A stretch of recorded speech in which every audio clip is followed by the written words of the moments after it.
this afternoon, I want to start by diving into a principle around generating more leads and generating leads that bring you to the people that are more in tune with your business, your ideal clients, I suppose.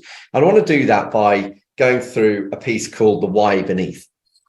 Because you guys have I know you know who Simon Sinek is, you understand the power of why, but it's how we can use this in our business and in our lives that can really make a massive difference. And I don't know if I think probably you guys have all heard me tell the story of how I got into financial services and then why I set up Efficient Portfolio as a result of that. And it was all based around kind of falling into a very commission hungry, sales driven, product focused, insurance company based world, and thinking, well, actually, do you know what? I'm really enjoying helping people save for the future, protect their families, just do more with their money.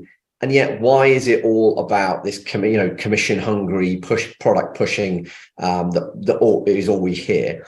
And it was kind of seeing that and going, right, okay, I think we can do something different. We can do it differently and planning better. That is why I set up Efficient Portfolio. And I've told that story many times. You guys, I'm sure, have probably heard me tell that story. But ultimately, it is why I did what I did. And it's a really powerful principle to start with in any type of, business marketing or business approach.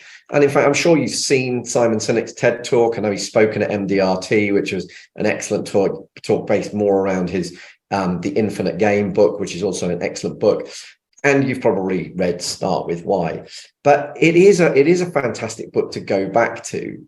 And because the principle of starting with why can be applied to many different aspects of our business life and our personal life. Actually, as we alluded to earlier on this morning with Georgia. And so one of the things that one of the stories that I found myself telling quite a lot a few years ago was a story of Professor Dr. Joseph Zeimler. Now, he was working at the University of Zurich. And basically what he did was he did a huge study on blue collar workers. And what he found was that he ended up with this unique situation where across, I think it was Switzerland, he could see very similar blue collar workers that all retired at slightly different ages. And it allowed him to understand the impact of retiring early on people's health. And what he discovered was quite unexpected, in that what he found was that people that retired early actually died sooner. So what he found was whilst we crave early retirement and we think of it as being good for our health, actually it was bad for our health. It shortened people's longevity. And why is that? Well, okay, I suppose that is because in retirement, every day is a Saturday. Actually, there's no reason not to have the pizza or the red wine. We are actually really, whilst we crave it, we're really bad at retiring early. And it was when I heard that story, which was actually first put out there by the guys who authored Freakonomics, it made me think about, we'd gradually started specializing more and more in retirement planning, but that was really kind of by accident because of the qualifications I had. And I thought back to all of our best clients, the clients that we'd helped most with, the clients that were what we would class as raving fans of the business.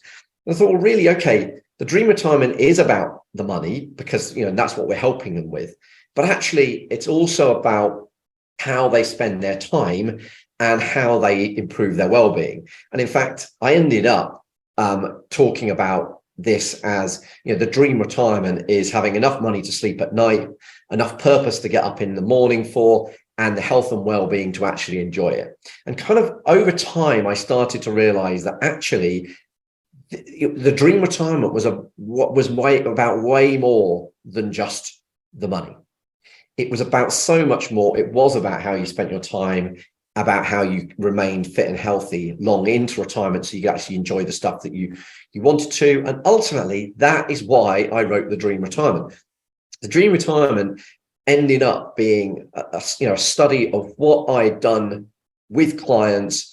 But what I've just told you is a story I said every time I introduced The Dream Retirement. it's my why for writing the Dream Retirement. Every time I was on a interview on the radio or on a podcast or whatever it was, that is why I did what I did in writing the Dream Retirement. And so I think that we should all have different whys within our business to explain different things.